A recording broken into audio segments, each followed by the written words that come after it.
Bonjour à tous et bienvenue dans cette vidéo où nous allons parler du CBOC. Alors je sais que cet acronyme fait un petit peu peur, mais vous allez voir qu'en réalité il représente quelque chose de très important et d'assez simple à comprendre. Alors en fait, le CBOC, ça correspond à un référentiel qui va regrouper un ensemble de connaissances qui sont partagées et collectives, d'où le nom Collective Body of Knowledge. Il est nécessaire de comprendre qu'une des valeurs fondamentales du DevOps, c'est le partage. Un peu comme ce qu'on peut retrouver finalement dans la communauté open source, l'ensemble des acteurs DevOps vont appartenir à un mouvement et partager un certain nombre de choses sur la culture, les outils, les méthodes, les retours d'expérience. Donc on peut imaginer un petit peu que l'ensemble des éléments, des événements relatifs à ces éléments peuvent être en quelque sorte en partie à l'intérieur de ce CBOC. Alors ça peut être des publications, ça peut être des conférences, des groupes LinkedIn, des groupes de rencontres, mais aussi des études de cas, des vidéos qu'on peut trouver sur Internet, sur YouTube ou sur des sites comme Udemy, des webinars. Évidemment, la liste n'est pas du tout exhaustive et elle peut être complétée à loisir. Alors je me permets d'insister et de remettre une petite couche là-dessus, mais le partage et l'entraide sont vraiment à la base de toute la culture DevOps. On va d'abord parler un petit peu des événements, puisque les événements font partie du CBOC. On a principalement, on va dire, deux gros événements qui existent sur la culture DevOps, mais il en existe plein d'autres. Je vous ai mis ici un certain nombre d'exemples. Et là encore, cette liste n'est pas exhaustive, mais parmi les plus importants, on va retrouver la DevOpsCon, on va retrouver le Cloud Expo, notamment Europe, le DevOps Fusion, le DevOps Pro Europe, et le KubeCon qui va plutôt être axé Kubernetes, et le KubeCon.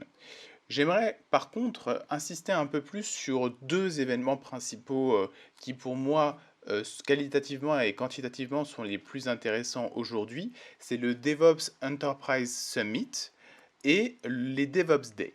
Alors, on va commencer par le DevOps Enterprise Summit. En fait, c'est une conférence qui existe depuis 2014.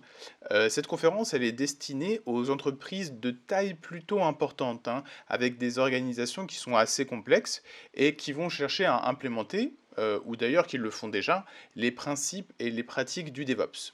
Les conférences qu'on va pouvoir regarder dans le DevOps Enterprise Summit sont plutôt orientées business et organisationnelles, mais il y en a quand même qui sont techniques ou même architecturales.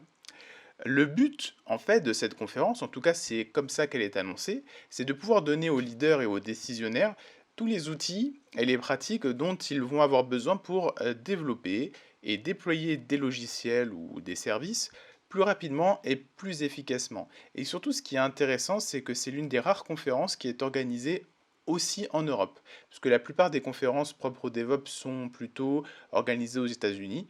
On a eu notamment des éditions à Londres en 2019 avec jusqu'à un millier de participants, donc vraiment c'est assez costaud.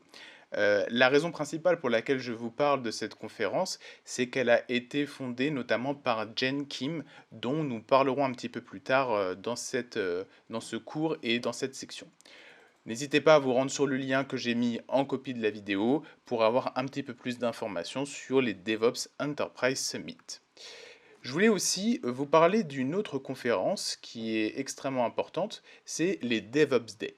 Alors, les DevOps Day sont nés en Belgique en 2009, donc vous voyez c'est un petit peu plus ancien que les DevOps Enterprise Summit, notamment sur l'impulsion d'une personne qui s'appelle Patrick Debois, dont on va reparler et pas un petit peu plus tard.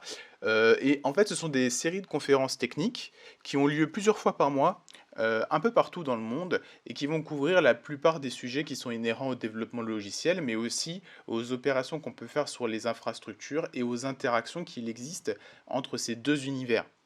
Là encore, je vous ai mis le lien, surtout n'hésitez pas à aller jeter un œil, cela peut être vraiment intéressant d'y voir un petit peu plus clair sur ce qu'on peut apprendre dans les DevOps Day.